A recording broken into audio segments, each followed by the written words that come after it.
Hello guys, तो कैसे हैं आप सब लोग। तो अभी मैं आपके सामने आ चुका हूँ एक इम्पॉर्टेंट, आज हम फाइनेंस अकाउंट असिस्टेंट के लिए एक इम्पॉर्टेंट टॉपिक पे बात करेंगे कि कौन सी सेक्शन आपकी जो है वो ज़्यादा इम्पॉर्टेंट रहने वाली है। तो फॉर एग्ज़ाम में अगर बात करें तो टोटल 8 सेक्शंस जो हैं आपको देखने को मिलेंगी। और जिस तरह का कंपटीशन है, काफ़ी कट थ्रॉट कंपटीशन है। जिस तरह हमने लास्ट अगर एग्ज़ाम की हम बात करें जो आपका मार्च को हुआ था, मार्च 6 को हुआ था आई थिंक। तो उस एग्ज़ाम की बात करें तो जब रिज़ल्ट निकला तो कट ऑफ जो था 95.5 के अराउंड लगा था। 95.5 से भी ऊपर कट ऑफ था। तो इतना हाई कट ऑफ जो था वो देखने को मिला था। माना कि उसमें जो थे स्कैमर्स थे, उस पेपर में बहुत सारा स्कैम उसमें हुआ था, पेपर लीक हुआ था। लेकिन उसके बावजूद भी जो था, एक बात मैं आपको बता दूं कि कंपटीशन भी कहीं कम नहीं था उस पेपर का। अगर बात करें 90 अबोव अगर बात करें तो 1000 बच्चा जो था वो 90 अबोव देखने को मिल रहा था। और लगभग 5000 के अराउंड बच्चा जो था वो 80 अबोव था। तो यहाँ से पता चलता है कि कितना जो है कंपटीशन भी काफ़ी हाई लेवल का था। तो कंपटीशन तो था, ऊपर से स्कैमर्स भी उसमें आ गए। और जिन्होंने कट ऑफ को जो है सीधा का सीधा जो था 95.5 प्लस जो था पुशअप कर लिया था। तो इतना हाई कट ऑफ जो था वो देखने को मिल चुका था।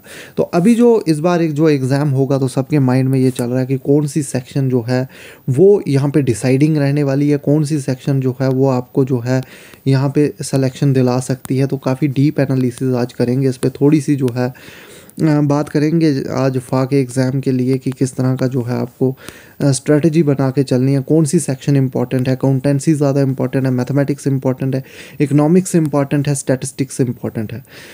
तो गाइज़ चलिए इस सेशन को शुरू करते हैं। तो पिछली बार अगर बात करें, मैं थोड़ा सा एनालिसिस लूँगा। तो जीके की अगर बात करें तो जीके की सेक्शन की अगर पिछली बार की बात करें तो लड़कों ने आराम से यहाँ पे 23 से 25 मार्क्स के बीच में आराम से जो थे लिए थे। तो जीके की सेक्शन इस बार भी इस तरह की ही कुछ रहने वाली है। इसी तरह का ज़्यादा डिफ़िकल्ट नहीं आएगा, और जो आएगा तो काफ़ी डिफ़िकल्ट आएगा। तो इस बार भी जो है जीके की, अगर उससे पहले हम पंचायत अकाउंट असिस्टेंट का पेपर उठा लें तो वहाँ पे भी जीके की सेक्शन जो थी नॉर्मल ही थी। बच्चों ने 23 से 25 आराम से किए थे। और फा की जीके भी कुछ इसी तरह की थी कि 23 से 25 आराम से लड़कों ने करके लिए थे इस पेपर में। तो ये आपकी सेक्शन जो है ज़्यादा जो है नहीं, इसमें 4-5 क्वेश्चन ऐसे होंगे जो आपने कभी देखे भी नहीं होंगे। बाकी जो आपके 23 से 25 क्वेश्चन होंगे वो मतलब कि करने लायक होंगे। और उतने अगर आपको सिलेक्शन लेना है तो उतने आपने करने भी पड़ेंगे। तो ये चीज़ आप दिमाग में बैठा लो, जीके इसी तरह की आने वाली है। नेक्स्ट आपकी मोस्ट इंपॉर्टेंट सेक्शन है अकाउंटेंसी। अकाउंटेंसी में कहीं भी आपको ढीले नहीं पड़ना है। पिछली बार की अगर बात करें तो कुछ लड़के थे जिन्होंने 28-29 तक भी स्कोर किया है। और कुछ तो 30 आउट ऑफ 30 भी जो है अकाउंटेंसी में लेके आए हैं लास्ट टाइम। तो कुछ तो क्वेश्चन ही गलत थे, 5-6 क्वेश्चन वहाँ पे जो थे वो गलत थे। तो उसकी वजह से लड़के जो थे 27-28 में अटक गए थे। तो 5-6 क्वेश्चन जो थे उसमें गलत देखने को मिले थे पिछली बार। तो जिसकी वजह से कुछ नलीफाई हुए थे। लेकिन नलीफाई को अगर छोड़ दिया जाए तो 27-28 मार्क्स लड़कों ने आराम से जो थे अकाउंटेंसी के सेक्शन में लिए थे। तो लड़के पिछले 1-2 साल से अकाउंटेंसी पढ़ रहे हैं, तो काफ़ी अकाउंटेंसी उन्होंने स्ट्रांग की हुई है। तो accountancy is the most important section अगर आप जो है फा का पेपर दे रहे हैं, मैं आपको बता दूं। और अपना टारगेट जो है 30 आउट ऑफ 30 लेके चले अकाउंटेंसी में। जिस तरह का कंपटीशन हो गया और जिस तरह से लड़के अकाउंटेंसी पढ़ रहे हैं, पिछले 2 साल से अकाउंटेंसी पढ़ रहे हैं, तो अपने दिमाग में एक चीज़ बैठा लें कि 30 में से 30 ही हमें अकाउंटेंसी में लाने, एक भी मार्क्स कम नहीं करना है। फिर बाद में तो हो सकता है पेपर अगर डिफ़िकल्ट आया तो 20 मार्क्स भी आ सकते हैं आपके। अगर अकाउंटेंसी का पेपर डिफ़िकल्ट सेट करने पे अगर एग्जामिनर आ गया तो वो आपको जो है 20 मार्क्स पे ही रोक सकता है, 18 पे भी रोक सकता है। तो वो depends upon the level of examination की, किस तरह का लेवल ऑफ एग्जामिनेशन रहेगा। लेकिन मैं कंसीडर कर रहा हूँ कि अगर पिछली बार की तरह ही पेपर जो आता है, सिर्फ इतना है कि गलत क्वेश्चन ना डाले जेके एसएसबी, अगर पिछली बार की तरह पेपर आता है तो आराम से लड़के 27, 28, 29 तक मार्क्स जो हैं वो लेके चले जाएंगे। तो इसलिए आपको जो है बिल्कुल सतर्क रहना है। अकाउंटेंसी के सेक्शन में मेहनत करते जाएं। डेली का 1-2 घंटा अकाउंटेंसी सेक्शन को आपने देना है। काफ़ी इंपॉर्टेंट सेक्शन जो है वो रहने वाली है।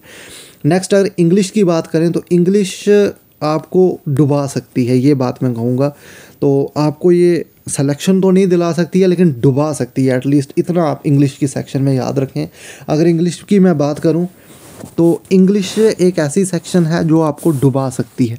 यहाँ पे थोड़ा सा रिस्क फैक्टर रहता है। अगर आपने अच्छे से इंग्लिश नहीं पढ़ी है तो हो सकता है आपके पेपर में 6 मार्क्स आएँ, और बहुत सारे लड़के इंग्लिश में 9 से 10 मार्क्स जो हैं और फुल 10 आउट ऑफ 10 भी यहाँ से लड़के निकाल के ले जाएंगे। और अगर आपका उस दिन ख़राब रहा तो आपके 6 से 5 मार्क्स भी इंग्लिश में आ सकते हैं। तो इसलिए इंग्लिश को थोड़ा सा टाइट रखें। ये आपको सिलेक्शन तो नहीं दिलाएगी लेकिन ज़रूर डुबा ज़रूर सकती है। तो इसलिए इंग्लिश एक ऐसी चीज़ है कि एटलीस्ट इसके ऊपर अपना ध्यान जो है वो पूरा रखें आप। नेक्स्ट उसके बाद अगर मैं सेक्शन की बात करूँगा तो नेक्स्ट सेक्शन आपकी साइंस है। तो साइंस सेक्शन जो है ये कोई ज़्यादा डिफ़िकल्ट सेक्शन नहीं है, बिल्कुल बाइफरकेट जो है करके साइंस दी हुई है JKSSB ने फाइनेंस अकाउंट असिस्टेंट के लिए। तो आपका टारगेट जो है साइंस में, चाहे आप आर्ट्स के स्टूडेंट भी हैं, अगर आप आर्ट्स के हैं तो 8 से 9 मार्क्स आप टारगेट कर लेके चल सकते हैं। और अगर आप साइंस बैकग्राउंड के हैं तो 10 में से 10 आप टारगेट लेके चलें। बिल्कुल बाइफरकेट सिलेबस है और बिल्कुल आसानी से, पिछली बार का जिस तरह का पेपर था तो लड़के 9 मार्क्स आराम से लेके आए हैं। एक आधा क्वेश्चन जो था वो डिफ़िकल्ट था। तो इसलिए साइंस सेक्शन जो है इसमें भी आपको टाइट रहना है, बिल्कुल यहाँ पे भी आप अच्छा स्कोर जो है वो कर सकते हैं। Next most important section statistics. और स्टैटिस्टिक्स में लड़के पिछली बार 10 में से 10 लड़के लेके गए हैं और बहुत सारे लड़कों ने 10 में से 10 मार्क्स लिए हैं। पेपर इसी तरह का इस बार भी आएगा, ज़्यादा डिफ़िकल्ट पेपर आपको देखने को नहीं मिलेगा।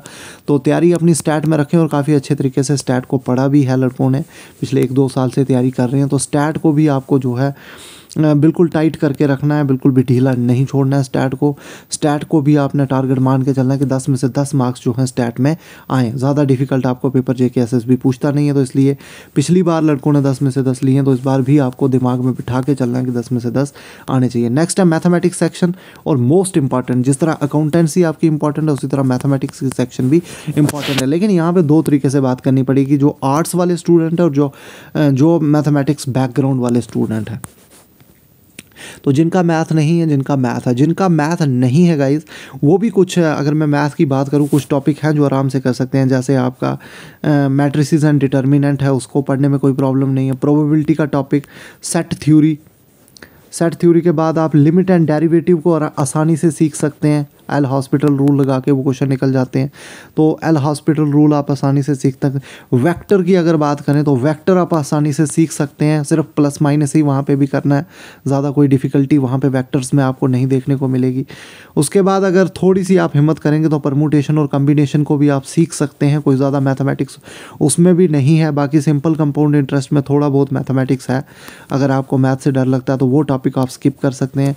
उसके अलावा कोऑर्डिनेट ज्योमेट्री को भी आप थोड़ा सा डिफ़िकल्ट टॉपिक जो है वो कह सकते हैं, लेकिन इसके अलावा आप टॉपिक कर सकते हैं। और मैथ में अगर आप 6 मार्क्स लाने की कोशिश करें, आर्ट्स वाले बच्चे अगर 6 मार्क्स यहाँ पे ला लेते हैं किसी तरीके से, क्योंकि 6 टॉपिक हैं जो इजीली आप कर सकते हैं, सारा ही मैथमेटिक्स टफ नहीं है। तो इसलिए 6 मार्क्स आप किसी तरीके से टारगेट करें। बाकी जो इनका मैथ है वो तो 10 में से 10 यहाँ पे लाएँ अगर, तो उनकी तो श्योर कट सिलेक्शन यहाँ से ही हो जाएगी अगर वो 10 में से 10 यहाँ पे ला लें। लेकिन आर्ट्स वाले लड़कों को एटलीस्ट यहाँ पे टारगेट 6 लेके चलना है कि 6 मार्क्स हमारे यहाँ पे आए। और बाकी उनको जो है इकोनॉमिक्स में हो गया, बाकी जो सेक्शंस हैं उनमें जो है फुल मार्क्स लेने पड़ेंगे। तो नेक्स्ट सेक्शन की अगर हम बात करें तो नेक्स्ट सेक्शन है इकोनॉमिक्स। तो इकोनॉमिक्स से डरते हैं थोड़े साइंस वाले स्टूडेंट्स, तो आप अगर साइंस बैकग्राउंड से इकोनॉमिक्स नहीं पढ़ा है आपने तो आप टारगेट करें कि 8 मार्क्स आपके इकोनॉमिक्स में आ जाएं। और जो आर्ट्स वाले हैं तो उनको तो सीधा यहाँ पे 10 में से 10 लेने पड़ेंगे, क्योंकि मैथ में उनको पहले नहीं आता और उनके लिए एज है कि इकोनॉमिक्स में वो 10 में से 10 लेके जाएँ। तो यहाँ पे इकोनॉमिक्स उनके लिए जो है काफ़ी इंपॉर्टेंट जो है वह रहने वाली है। Next computer.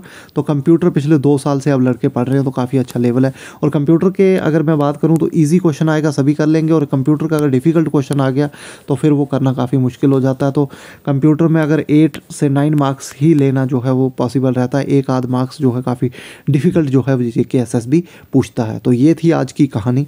अगर मैं बात करूँ अगर मैं सेक्शन बताऊँ कि सबसे इंपॉर्टेंट कौन सी रहने वाली है, तो एक आपकी अकाउंटेंसी और दूसरा आपका मैथमेटिक्स। तो इन 2 सेक्शन को आप संभाल लें। और दूसरा मैं आपको तीसरी अगर सेक्शन बात करूँ तो इंग्लिश आपको डुबा सकती है, बस इतना ही मैं आपको कहूँगा।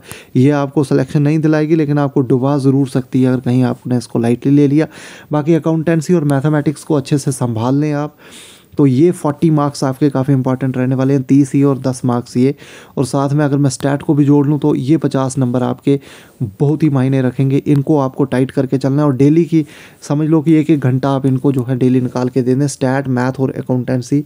तो इनको बिल्कुल भी आपने लाइटली नहीं लेना है इन 3 सेक्शंस को। तो यही 3 हैं, यही 50 मार्क्स हैं जो आपके डिसाइडिंग रहेंगे। और ये ऐसे 50 मार्क्स हैं, अगर अकाउंटेंसी, मैथ और स्टैट की बात करूँ 10, 10 और 30, तो ये ऐसे 50 मार्क्स हैं कि जहाँ पे आप पूरा 50 में से 50 भी ले सकते हैं। तो यहाँ पे आपने अच्छे तरीके से जो है इन सेक्शंस को टारगेट करके चलना है। तो आई होप आपको ये वीडियो पसंद आएगी होगी। एक हमने डीप एनालिसिस यहाँ पे किया है कि डीपली हमने यहाँ पे चीज़ों को देखा है कि कौन सी सेक्शन इंपॉर्टेंट है, किस तरह से हमें चीज़ों को जो है वो लेके चलना है। तो planning is very important. Exam में जाने से पहले प्लानिंग आपको करनी है, कौन सी सेक्शन इंपॉर्टेंट और कौन सी नहीं है, और किस तरह से हमें जो है एक अप्रोच के साथ एग्ज़ाम में उतरना है। तो बाकी जब एग्ज़ाम पास आएगा तो हम एक अप्रोच भी उस टाइम डिस्कस कर लेंगे कि किस तरह से आगे हमें चलना है। तो थैंक यू गाइस, मिलते हैं नेक्स्ट वीडियो के साथ, तब तक के लिए थैंक यू। और आप अगर कोई आपका इशू है तो टेलीग्राम ग्रुप को भी ज्वाइन कर सकते हैं। टेलीग्राम का लिंक मैं डिस्क्रिप्शन में डाल दूंगा। वहाँ पे आपको जो है टेलीग्राम में मेरे साथ अगर कोई इशू है तो वहाँ पे आप बात कर सकते हैं। तो टेलीग्राम ग्रुप को ज्वाइन कर सकते हैं आप मेरे, वहाँ पे गौरव शर्मा के नाम पे मुझे आप मैसेज कर सकते हैं। तो थैंक यू गाइस, मिलते हैं नेक्स्ट वीडियो के साथ।